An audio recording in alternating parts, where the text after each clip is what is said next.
Us donem la benvinguda a Palau Macaya. De seguida començarà l'activitat. Si us plau, comproveu que teniu els telèfons mòbils apagats. Moltes gràcies. Les damos la bienvenida a Palau Macaya. En breves momentos comenzará la actividad. Por favor, compruebe que sus teléfonos móviles están apagados. Muchas gracias. Bona tarda. Honorable consellera de Drets Socials i Inclusió, senyora Mònica Martínez Bravo. Benvolgut professor Banerjee. Benvolgut director general de la Fundació La Caixa, patrons, professor Mascolell, autoritats, senyores i senyors.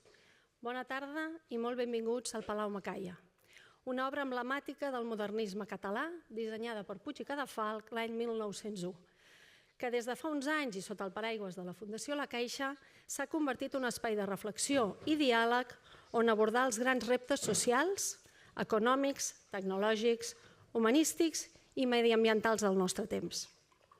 Reptes, de fet, com el que avui conversaran els nostres convidats, el catedràtic del MIT i cofundador de JPAL, professor Banerjee, i la consellera de Drets Socials i Inclusió Social, senyora Mònica Martínez Bravo, sota el títol de Polítiques socials transformadores, tan necessàries actualment en un món que avança i creix, però que malauradament no ho fa de manera desigual.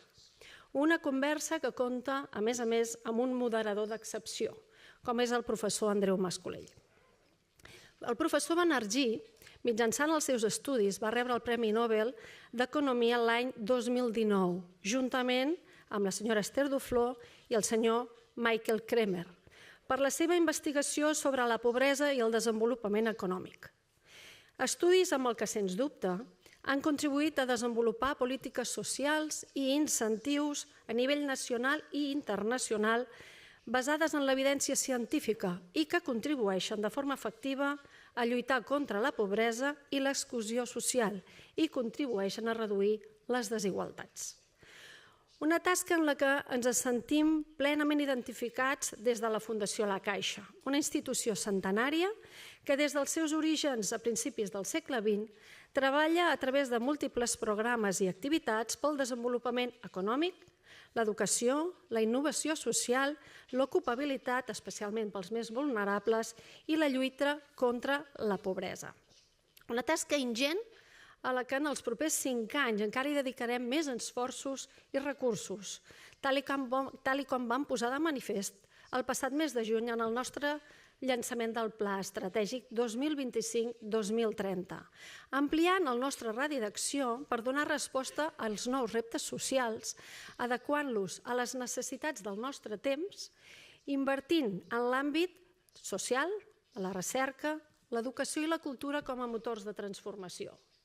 Sempre des de la proximitat amb el territori, treballant per les persones i contribuint a construir una societat millor i més justa, donant oportunitats a les persones que més ho necessiten.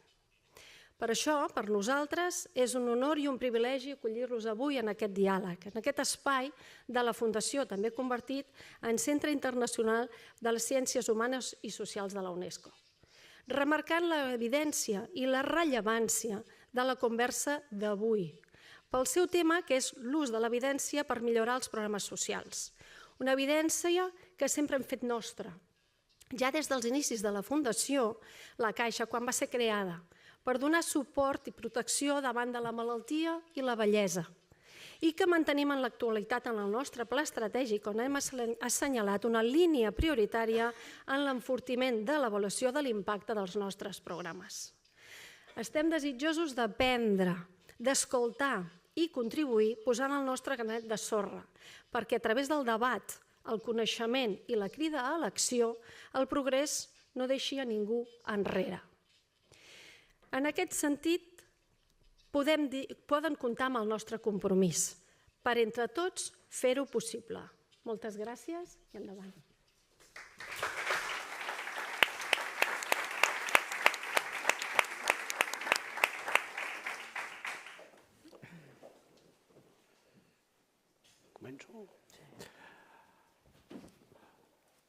Moltes gràcies, en primer lloc, a la Fundació La Caixa per acollir-nos.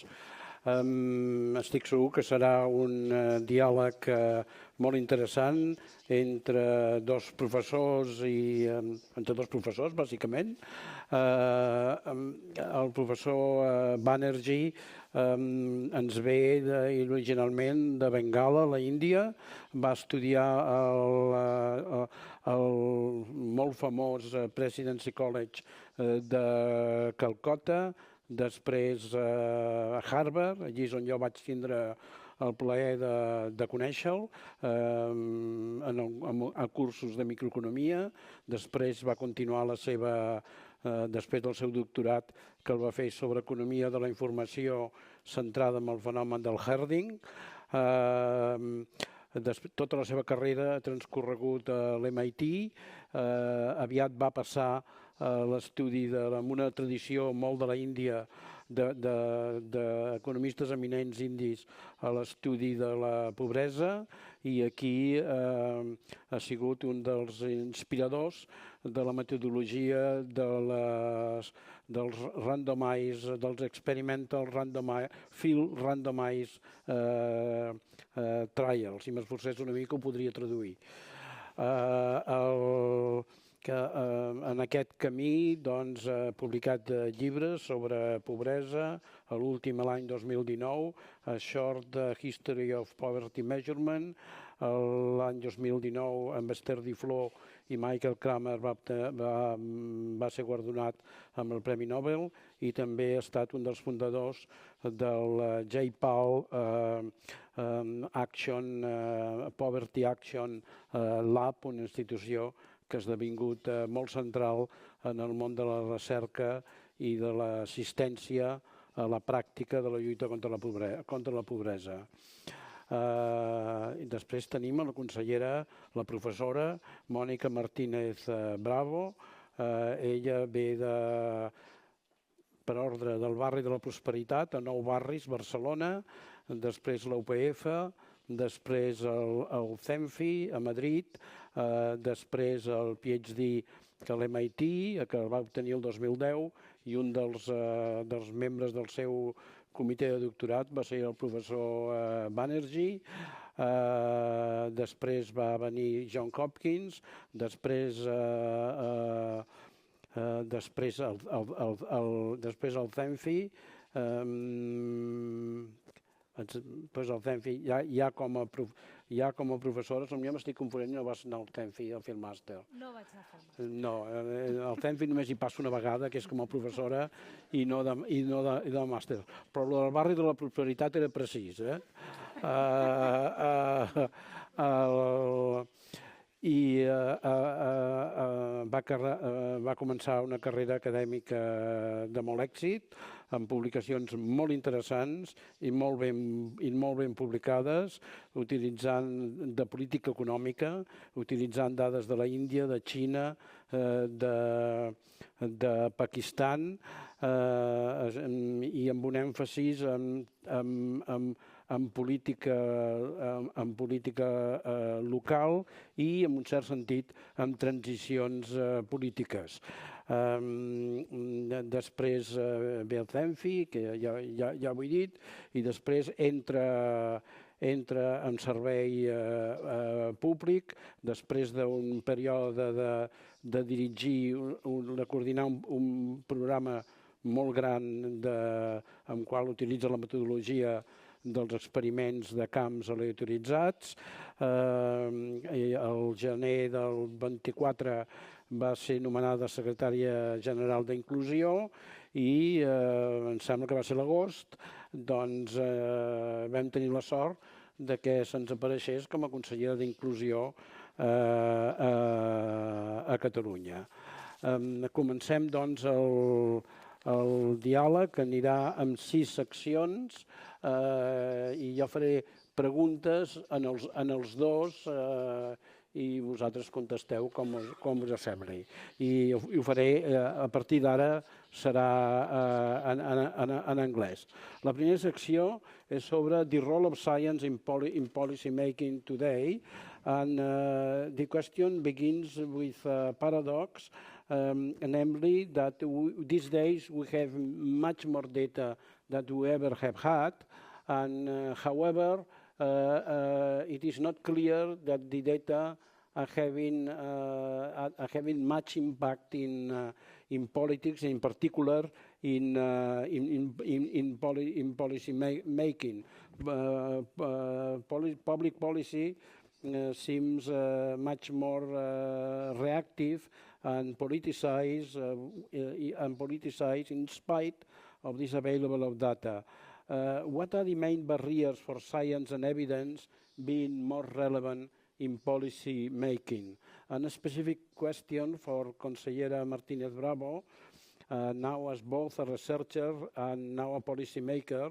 How do you personally navigate the tension between the day-to-day, the speed of politics, and the slower pace of rigorous research? Can evidence still fit into the policy cycle? Well, thank you for being here. Before saying anything else, I say it's a unique honor for me to be here because Andreu was my PhD advisor and Monica was my PhD student. So I don't think I've had this occasion many times in my life. So I want to acknowledge that and thank the Caixa Foundation for hosting this.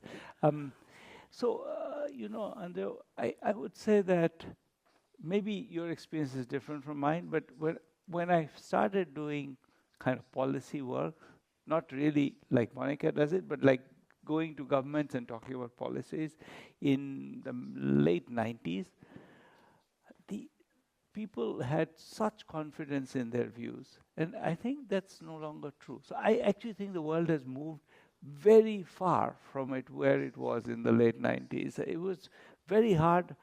Now people will at least pay lip service to evidence. Even if they don't actually use it, they'll say that, yes, what's the evidence? And then maybe sometimes they'll use their bad evidence, but the conversation, the legitimacy of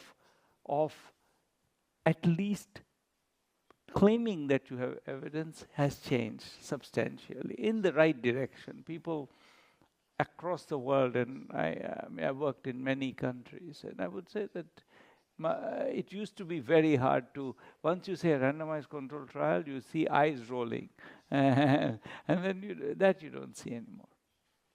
Good.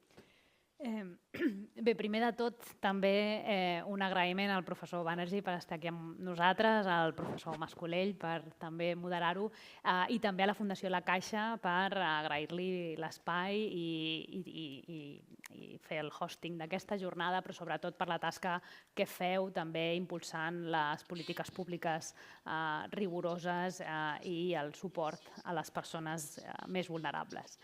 A mi, doncs, avui em permetreu, després d'aquesta introducció, passaré a parlar en anglès perquè jo sempre he parlat en anglès, el professor ha vigit i em costaria molt no fer-ho. Però bé, també agrair-vos a tots vosaltres que hagueu vingut avui a passar aquesta sessió amb nosaltres, que veig moltes cares amigues i conegudes.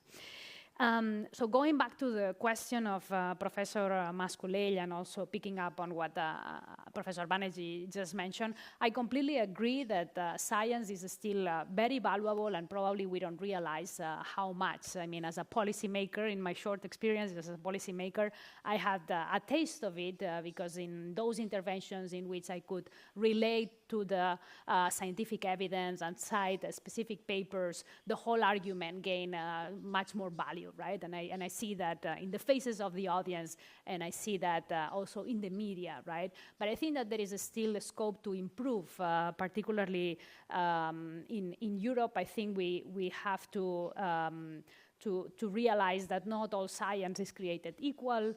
We see that sometimes more visually in the natural sciences. Everyone or most people know what Nature and Science are, like they are the leading journals in natural sciences. In economics, it's not so clear, and the level of rigor of economic disciplines or social sciences, you know, we should also be paying attention to this these hints of quality. And even beyond that level of being sensitive to quality, what I also felt that it's very important, and people naturally react to that, is when you can say that there is scientific consensus on a matter. And I think that on that, we still need to do much more in social sciences. I think that in natural sciences, we have reached scientific consensus in topics such as climate change that are really pushing policy in certain direction. In social sciences, for instance, the evidence on the importance of early childhood interventions, we can confidently say that there is a scientific consensus, and that really is what shapes policies in what direction. So I think that in this politicized world, we should be moving towards forming those consensus, because there are lots of scientific papers, and one could still cherry pick strategically to make your argument. And the last point, going back to Professor Masculell's question on how to fit into the policy the scientific evidence, what you suggested is definitely a challenge, right? Rigorous scientific evidence take a lot of time, and sometimes as a policymaker, you need to act on 1 week to another. So having the scientific literature off the shelf so that you can rely on what we know up to that point is very important. And that's also one big advantage of having coordination with entities such as JPAL or other universities, where they can tell you, what is that scientific evidence to back a specific decision. But even beyond, going beyond knowing that, taking that evidence off the shelf, we need to do many other things to be able to figure out or to actively produce the research or the evidence that you need to take on decisions. That's the hardest part, and perhaps we can touch on that on later questions, but that's also where we feel we're making progress. Thank you.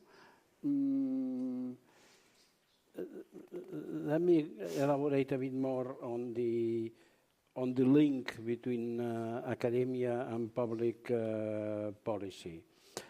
Professor Banerjee, both you and Esther Duflo have described academic economists as the plumbers of public policy. I was reminded of, in this type of analysis, I was reminded of Keynes' remark that the ideal economist should be a dentist. So a plumber. So can you explain why a plumber, not a dentist, etc. And in a similar question, Consellera Martinez Bravo, most of your professional background is in academia. What specific values do you believe an academic trajectory brings in policy making? But more concretely, do you see yourself as a plumber? I'm going to skip the plumber versus dentist one. But I have to say that I think the starting point, and I'll blame you for it, I think I learned from you, more than anyone else, that economic theory tells you about possibilities, but often many possibilities.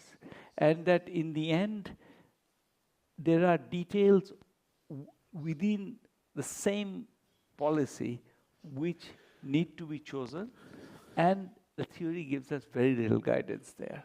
I think I learned this from many people, but primarily perhaps from you. The fact that there can be many equilibria can look many different ways. These ideas I got from you. So I'll hold you responsible for that part. Then, what does a plumber do? A plumber focuses on the detail. It's not about, there's a pipe and there's water. It's about how the joint has cracked. And it's really looking at the level of the detail. And I think most actual policy is done at the level of detail. That you can say education is great, but and we can agree with it, but it's actually not a very useful proposition. What's useful is education implemented this way for this kind of children under these kinds of conditions. That's the kind of proposition we're looking for. We're looking for what's the best way to spend money to improve education, and it could be a computer, or it could be a different way of teaching, or it could be books in the library. And there is no a priori way, there's no way what we call theory will guide us there. And so plumbing is the rest. It's what remains. So let me also start by saying what I learned from Professor Mascolell, because those of you that have a PhD in economics, this will be obvious, but maybe not to everyone else, which is that all PhD economists in the world has learned economic theory through the book of Professor Mascolell. We have learned and suffered also a little bit through it. But this is also something to put value, no? Because I feel that Professor Mascolell in Catalonia is famous for his for many things, but also his role in government. But the teaching of worldwide economists on what economic theory is, I think he deserves quite a bit of credit. And that learning, that suffering through the through the economic theory really trains you and teaches you on the importance of details. So I think that also Professor Banerjee link with the plumbing experience, it's also very relevant. So the short answer is that yes, I see myself as a plumber, and I wish I could be doing more plumbing than I am doing as consellera. So what is plumbing from my point of view is to getting into the details of a specific policy, a specific procedure, and trying to understand it fully and tweak the system here and there to see how you could make it work better. So of course, that is something necessary to change policies and change action, but it's also dangerous in the sense that you cannot get to the details of everything, right? So you need to have a team also of people, some of them are here with me, that have exactly that view and that have that instruction. We're going to improve policies, I tell them, centimeter to centimeter, because every little thing counts. But also, and I think that a background in academia also gives you an advantage in that level of attention to detail, but also at the same time, that ability to zoom out and to think more generally of what are the big barriers, because sometimes the big barrier might be a law that needs to be changed, and not or a different paradigm or perspective on a specific procedure. And it's important to also be able to zoom into the details, but also zoom out to the entire process and think of what are the big barriers. Can we think this through differently? So yes, I'm doing a lot of plumbing as much as I can, and I think that's an area where I think that academic economists, we do have an advantage as well as many other professionals. Thank you. So we all agree that details and rigor are important. So in this spirit, let's now move to review a couple of areas of poverty research and policy, which are particularly relevant and current debates in Catalonia. The first one will be on child poverty. This is a pressing challenge in Catalonia, not only in Catalonia, but it is an issue, and research, evidence and research, and casual observation, but there is evidence on this, tells us that child poverty is a real handicap in the lives of people, for education, for health, and for opportunity later in life. It is hard to recover from child poverty.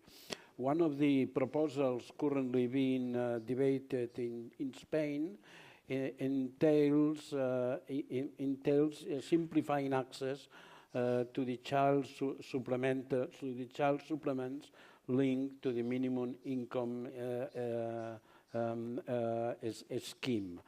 Consellera Martínez Bravo, could you explain us a bit about this issue, and perhaps in particular, do you think we are doing enough to listen to the families themselves, their experience, and how can policy be made not only more general, but more accessible? And Professor Banerjee, what does the international evidence tell us about the kinds of intervention that are most effective for reducing child poverty? I also note that you have studied the behavioral dimensions of poverty, how people make decisions under pressure. What should policymakers keep in mind when changing benefits, when designing benefits for families, especially those living in persistent poverty?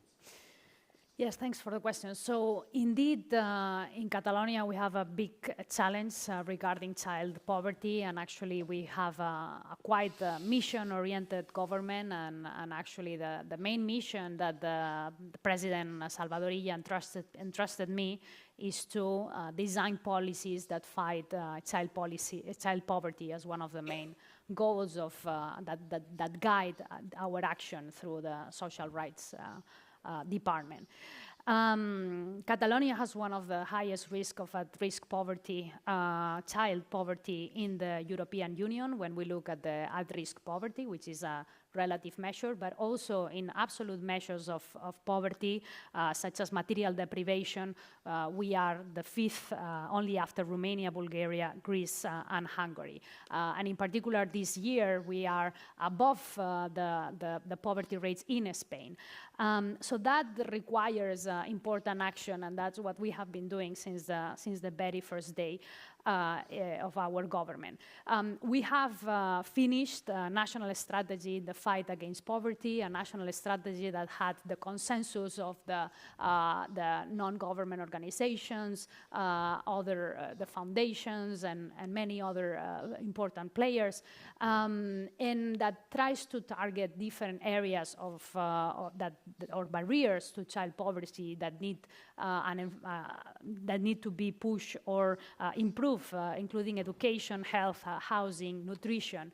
But more specifically, one area that you pointed at and that we are determined at improving is in the benefit system.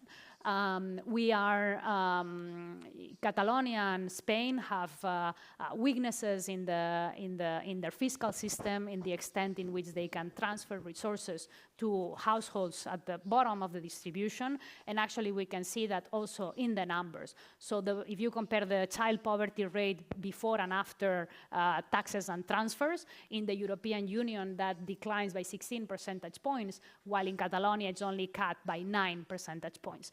And the reason for that is that we have a very disaggregated benefit system with many small benefits here and there. Some of them are given by the Spanish government, others by the Catalan government, others by the municipal governments. But what we lack is a coherent and unique structure that concentrates in a few very powerful, well-designed benefits and to target resources to all the households in need. So what we're doing is to construct that system which we are starting to name as the system of guaranteed income in Catalonia, and we're doing it by improving our minimum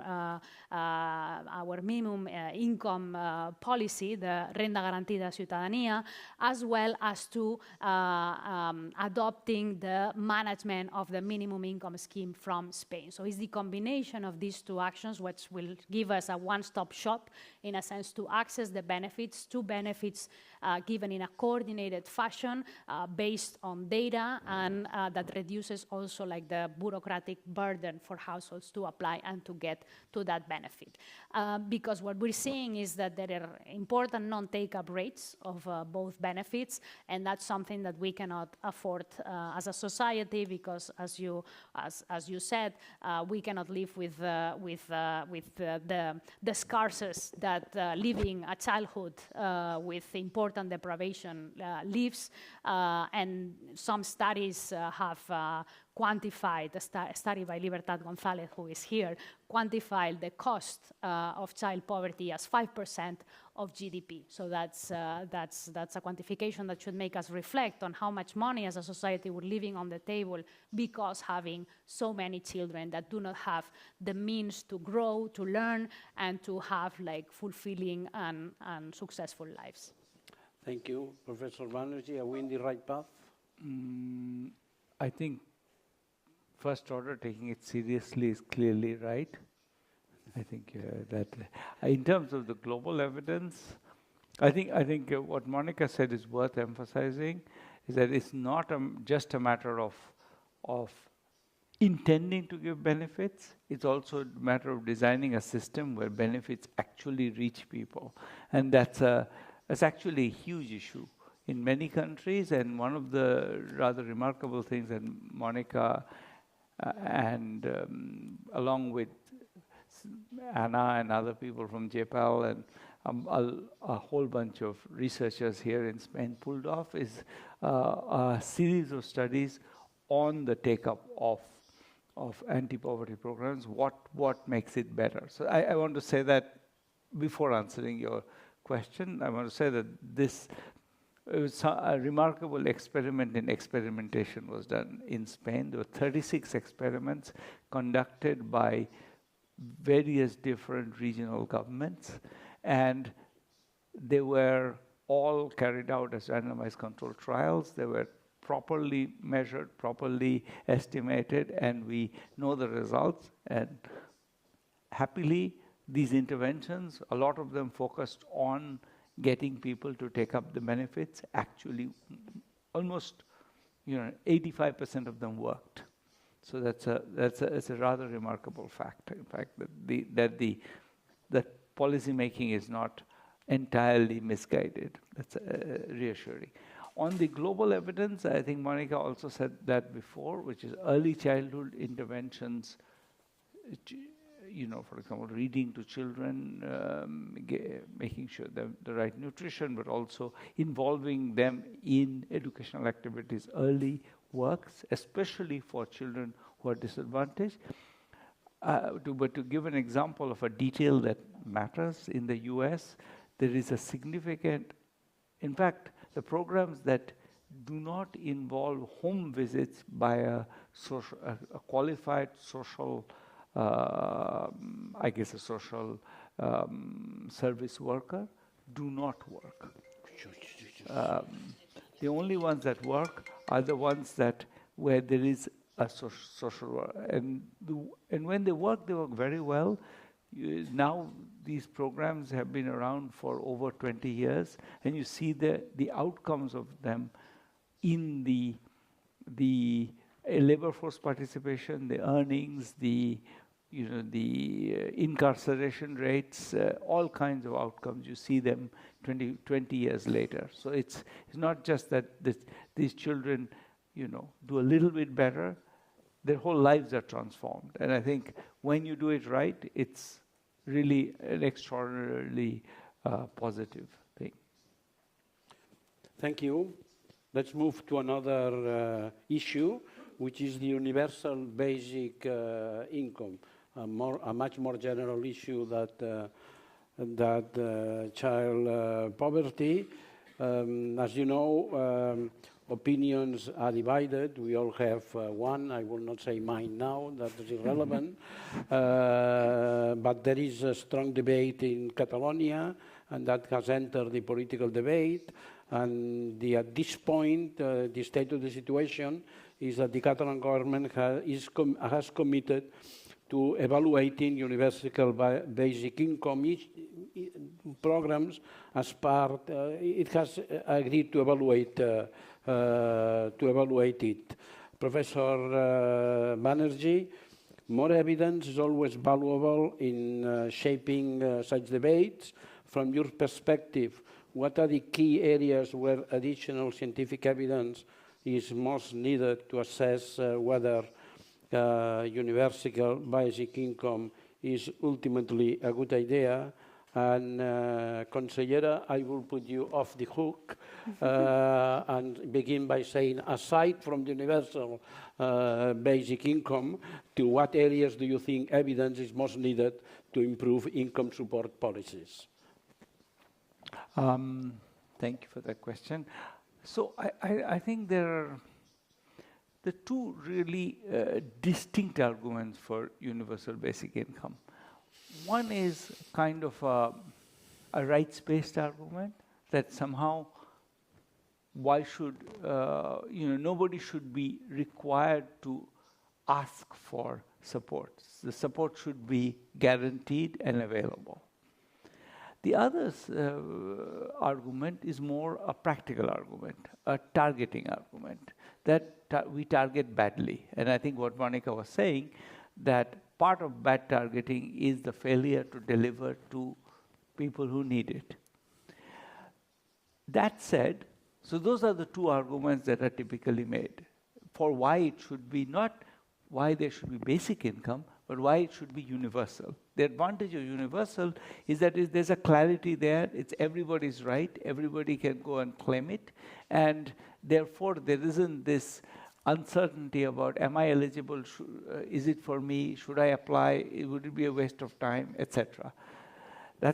So that both, and that contains both of those pieces. It's people who believe in the kind of rights-based approach will say that that makes it a right, and the people who believe that it's targeting is often bad will say that this is a good way to target. On the other side,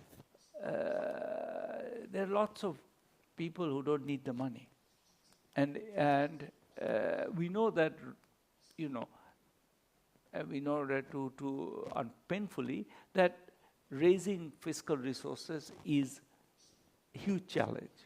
Where France is just cutting benefits to deal with its deficit basically, and so it's not raising taxes. Raising taxes is a challenge. So I don't think that one can take as given that it's a matter of just setting the right set of taxes and then collecting the money and giving it to everybody. If that were the case, taxation was easy, then in some sense you could imagine it's just a matter of, for some people, I'll take from you and give it back to you. And so it doesn't really matter where I set the exclusion threshold. But in reality, we are very bad at collecting enough taxes. I do believe we should do things to improve that, but I don't believe right now we're in any position to really make it universal. Or then what we will have will be pennies for people, or not enough. So, and there is actually, we know roughly, targeting is bad, but it's not that targeting is not a problem that you can, I've done a fair amount of my research about 10 years ago on targeting. You can improve targeting by different methods. There are more and more interesting things to do on that. And in particular, the big part of that, which is often not emphasized, is what Monica said, which is that a lot of people who are eligible don't know they're eligible. And one of the things we showed in Indonesia was that if you actually take the trouble to tell people what they're eligible for, you give them a card which says you are eligible for so much rice at this price, then something like half the benefits actually go to the half the extra. I mean, the benefit that go to the right people goes from about 33% to about 73%. So it's really a lot about information, about telling people, or assuring them that they can have it. So I think a lot of the targeting issues can be solved by themselves. It's not just a matter of saying, we can't target, therefore we should throw up our hands and make it universal. So in that sense, I feel that at least given the state of our knowledge and our state of our fiscal capacity, I would argue against universal basic income. Okay. Yeah. Just to add a little bit on what Professor Banerjee said, Perhaps I'm too much of an optimist, but I really hold the view that I understand that many policies target badly and there are issues of non-take-up, but my view is that it does not have to be that way, that we have ways of fixing that. Exactly. And now if you think about it, with artificial intelligence and the technology that we have and mass administrative data sets, I know I'm making myself the problem even harder, or as Professor Masculí say, keeping me on the hook. But if you compare the technology that is needed to design a benefit on the basis of data and design it in an easy way, it's trivial compared with many other technological challenges that humanity faces on a day-to-day basis. Like if you compare the technology that you need to build an iPhone or a cell phone, and to the technology that is needed to design well and manage well a benefit, the benefit is trivial compared to what humanity is doing. So as I said, perhaps I'm setting the expectations of my team very high. I see the Director General of Benefits. But I really feel that we're going to move in that direction to show that there is a different way of organizing things so that benefits can arrive in a semi-automatic way to households in a fast way, and that non-take-up rates should, there is no technological reasons why they should not be trivially low. Going back to Professor Masculí's question, we are highly committed to improving evidence on any policies. We have this mandate, this agreement to create evidence, rigorous evidence on universal basic income, and we're very excited about that. But there is also the need for evidence in other types of benefits, right? One area where I feel that we need better evidence is how to combine benefits, how to combine cash with other policies, with care. Because also now in Catalonia we have a very intense debate on the Catalan minimum income regarding what's the right level of conditionality on this benefit. So maybe I can delegate that question ask a direct question to Professor Banerjee, if that's okay. Because in this Catalan minimum income benefit, there is kind of two points of view, two extreme point of view. Some people that say no conditionality, people should get the funding and not ever see a professional, while others are, perhaps more on the right, even the far right, that are saying that people should be working to be entitled to receive some benefit of some work, like so working for the municipal government or things like that. So of course, we think that our benefit is a right? So that's something that is embedded in the law and that we want to keep. But there is also like some view that says that having some light touch conditionality so that vulnerable populations feel that they have to attend some help and they have to access that might be on their best interest to give them the empowerment, to give them the structure, to give them the assistance to be able to have this deep work on how to escape really from poverty. And that if you don't kind of nudge them into getting that care, some people will not get it, and that will mean that they will not be getting the right help into escaping from poverty. So I don't know if you share the view of what's... Let me make one useful distinction before I answer your question. I think there's a set of people for whom it's not obvious to me that getting them to work is socially desirable. That is to say, people who are earning very little, their childcare is somehow being provided by a kind of a fragile system. It's not obvious to me that insisting that if they withdraw from the labor force, welfare goes down. It's not at all obvious to me. I would say, there are people for whom, who don't have particularly interesting jobs and who are barely making enough money to justify the childcare, implicit cost of childcare. It's not clear to me that society benefits from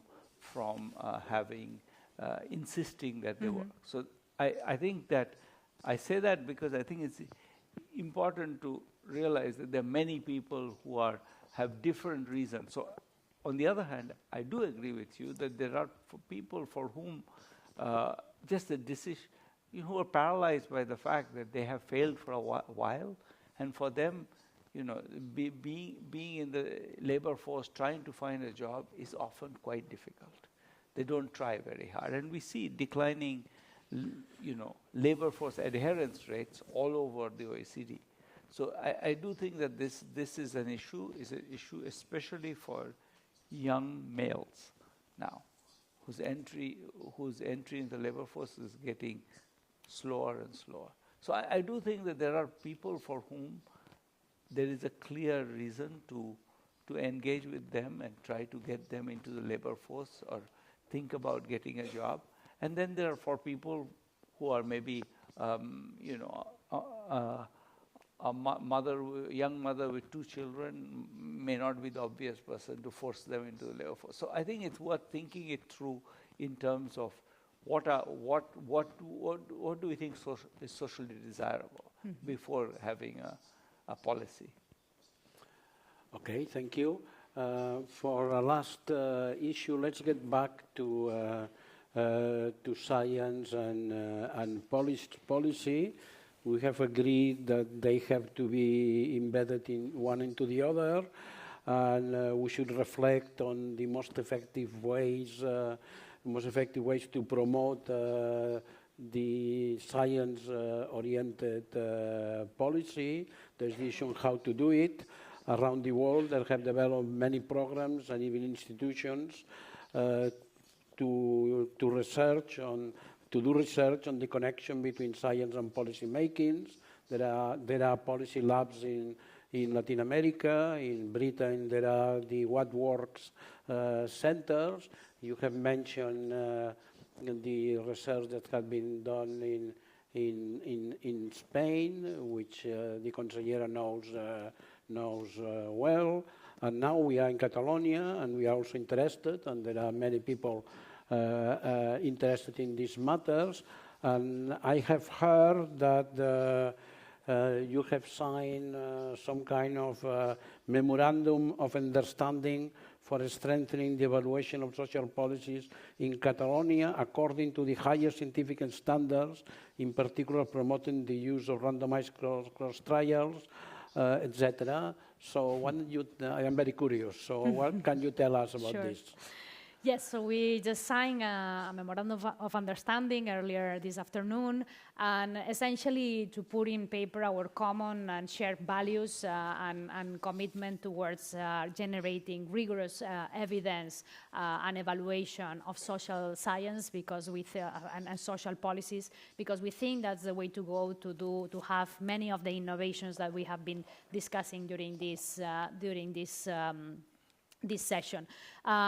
Essentially, we commit to keep this conversation going more formally in a structured way between the government of Catalonia and JPAL to discuss areas of potential evaluation, to think how to institutionalize evidence-based policy making into the action of government, and also to define the relevant research questions that are still policy relevant. So I think that there is mutual agreement on many of these areas, and a lot of cross-fertilization of ideas and projects, and we want to thank Abhijit and all the team from JPAL for being willing to start this path with us. We're delighted to be able to join you on the spot. This is why we set up JPAL. For us, it's the kind of the realization of the vision with which we started JPAL, that we wanted this particular connection with governments, with the idea that the immediacy of having research that's already responding to a question from a government is very different from doing research in the abstract. And and that's been our experience. I mentioned the work we did with the Indonesian government, but that's what we've been doing for many years with them, to respond to questions from them with with research outcomes, and that clearly has a quicker transition to policy than research that's done outside. So I'm delighted that we're doing this. Thank you. Thank you. So let me put a last word. A difference between physics and economics in science is if you measure the speed of light in Hong Kong, that's it. It's the speed of light everywhere. If you measure a social phenomenon in education in Indonesia, that gives you insights, but you cannot just blindly translate it all over the world. You have to do an exercise of localization. So I think I would like to think of what you are engaging as an exercise in localization of general insights. And I am sure that Palau Macaya, the Fundació La Caixa, will be very interested in following up on your work and calling you to report on it every year or every 2 years. And I'm sorry for putting, but accountability is also important. Thank you very much. Thank you. No, thank you very much. No, there is some minutes for questions from the audience. So.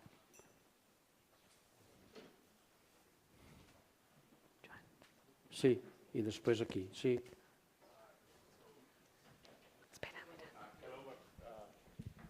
So a pleasure to hear this amazing discussion and ideas. I just wanted to pick up on something that you both mentioned, which is the importance of take-up, of increasing take-up rates, and something that you slightly mentioned as well, which is the role that AI may play in doing that, right? And so I don't know what's the evidence on that. I don't know how you're thinking about it, how much you're using it already. It does seem a very fruitful use of a tool that, that obviously is taking up many tasks. If I can answer briefly.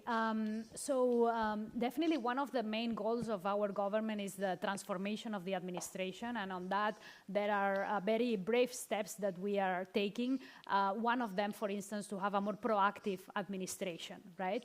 So if we have the legal setup to be able to be proactive, what does that mean? That if we identify based on administrative data and based on artificial intelligence that a person might be entitled to a benefit, we might be able to reach out to that person to advertise and pre-fill kind of a form so that the application process becomes trivial. This takes us a little bit of back to plumbing, but sometimes the technology is there, but you don't have the legal framework to be able to have that proactivity. So that's why you need to have like a broad view of what are the barriers and be brave where they appear to be able to fix them. So I think that, to me, that's something very valuable that this government is doing, and actually President Illa told us from the very beginning, figure out what are the problems and be ambitious. If it's a legal thing that we can try to fix it. If it's a technological thing, we can try to fix it. But many challenges that we face today in society, not only with non-take-up rates, but also with the housing situation, with many other things, require this broad view of figuring out where are the barriers and be brave in terms of solving them wherever they are. Thank you. Yes. Thank you for your conversation. It has been very, very, very interesting. Okay. First of all, I want to thank you, the translators, for the sign language, which are never thank you. So thank you for both of them. Thank you. And I never had the opportunity to ask something to a Nobel Prize winner. So I'm going to send you a question. I'm afraid we are in a society that tends to get a lot of data from everywhere.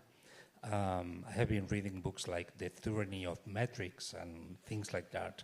And we are producing a lot of data every minute, every second.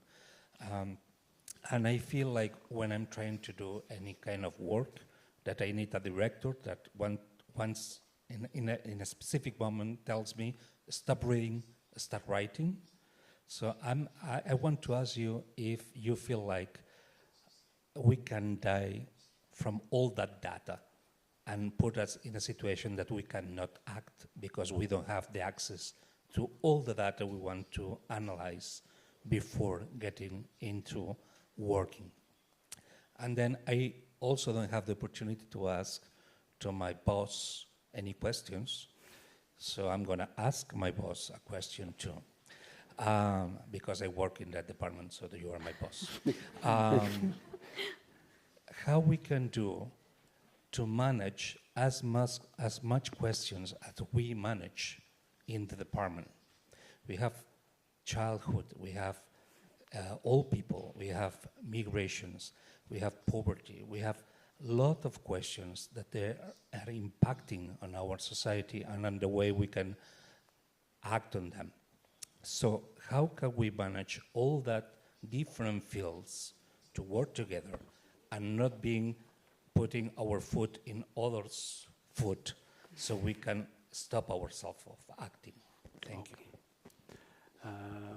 We give some time to her to answer, so you answer first. I think that I like the spirit of your question. I think we are we don't right now, at least as social scientists, we have no sense of how to choose what data to use. I think we are very poor. I think we don't have a structure which allows us to say, in the end, these are the key pieces of data. That's a way to get swamped. So I think there are methods we are being developed as we speak for using multiple sources of similar data to look at how to use them strategically. What data do you need? I think that's a place where I think some guidance from models will be useful, and I don't think we have that guidance yet, but I think there are people who are aware of that. This is a big problem. So how do you juggle your responsibilities? Well, having such a broad scope of topics is the reason why I cannot do as much plumbing as I wish I could, because there is quite a bit on our department, as you know. But we have a fantastic team. Many of them are here with me, and that's what we have. But it's true that it's a peculiar department in terms of having many policies, but also many of them very important, right? So I feel that all of the parts are fundamental for the well-being of the population, and it's very, sometimes some people of my team say we have to prioritize a few things, but it's like, but everything is important, right? So we're doing our best. We have a great team, and that's what we're hoping we're going to still have the ambitions of push forward the agenda on essentially all of these areas, because they are all very important for the well-being of our society. Some other question? If yes. Last one, maybe. Last one. Bé, jo les formularé molt ràpides, perquè són reflexions i preguntes. La primera és, pobresa infantil, 1 de cada 3 és pobre, però això és conseqüència d'una altra dada estadística. 2 de cada 3 de les persones que estan en risc de pobresa són immigrants. Per tant, el fenomen de la infantesa s'ha de contemplar en un conjunt. En algun moment s'ha insinuat la necessitat de treballar amb les famílies, etc. Jo crec que aquest punt no l'hem de perdre de vista. Segona qüestió. La tecnologia i la intel·ligència artificial ens pot ajudar molt a segmentar, però el problema fonamental no és aquest, és arribar a la persona concreta i els vincles amb la persona. I aquest és un tema més difícil de resoldre i que no es resol per intel·ligència artificial, sinó per empatia i per persones. I la tercera és, davant d'una expectativa mundial que tenim de qüestionament dels drets socials, la defensa del dret social penso que és un dels elements centrals.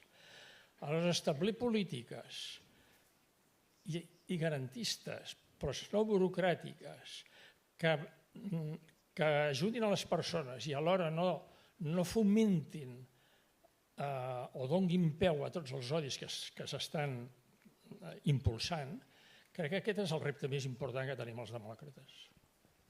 Gràcies. Bé, última paraula. Gràcies.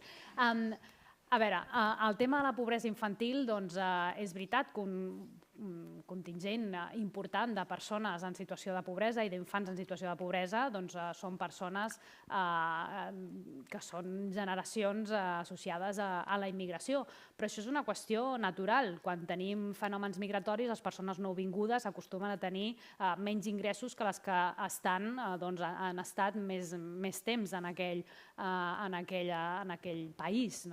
Això no és una cosa nova d'aquesta onada migratòria d'altres parts del món. L'onada migratòria dels anys 40, 50, 60 també era així. El que és important és el que ha dit el president Illa. Un cop totes les persones que venen a millorar Catalunya són catalans i catalanes i han de tenir els mateixos drets i els mateixos deures. De fet, si ho pensem, el fenomen migratori també està ajudant a pujar les taxes de natalitat, cosa que és fonamental per garantir la pròpia existència d'un país. Llavors, és veritat que els dos fenòmens estan associats, però això reforça la necessitat de tenir un estat del benestar que doni els suports a tots aquells ciutadans que ho necessitin i si són infants, com diu el president Illa, és igual que siguin alts o baixos o grans o que hagin arribat més aviat o siguin de 4 generacions o de 3 o de 2, són catalans, estan en situació de vulnerabilitat i els hi hem de donar una resposta perquè són catalans i catalanes i, com deia, el 5% del producte interior brut es queda sobre la taula. Llavors, això jo crec que és la nostra visió. Sobre els vincles amb la persona, nosaltres una de les altres direccions generals que és molt important és la d'acció comunitària i aquí ho fem teixint també vincles amb els ajuntaments que tenen aquest avantatge d'estar arrelats al territori. I també es relaciona amb les qüestions que deia, no només amb les polítiques de prestacions és suficient moltes vegades per realment ajudar les persones i establir aquest vincle personal i ajudar-los. I per això necessitem entitats del tercer sector, necessitem fundacions i també necessitem els ens locals i que l'administració s'apropi a les persones amb projectes innovadors. Però quins projectes, com els fem, quins tenen millors resultats, per això també necessitem l'evidència, l'avaluació i veure què funciona millor. I sobre el qüestionament de drets socials, sens dubte,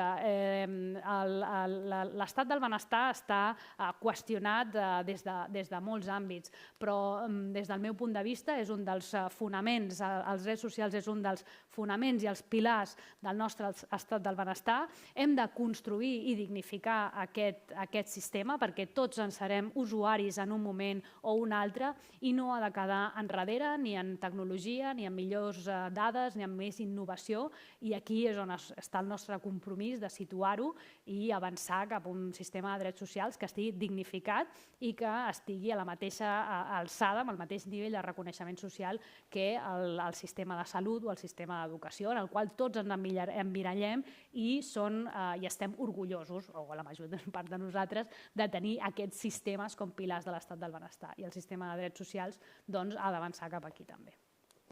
Moltes gràcies, em sembla que són molt bones últimes paraules. Thanks, Professor Banerjee. Gràcies, consellera, i moltes gràcies també. Gràcies. I doncs ja hem acabat.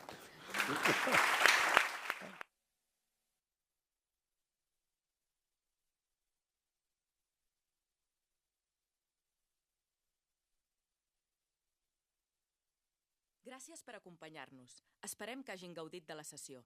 Recordin retornar a la sortida l'aparell facilitat per a l'activitat. Gràcies per la seva col·laboració. Gràcies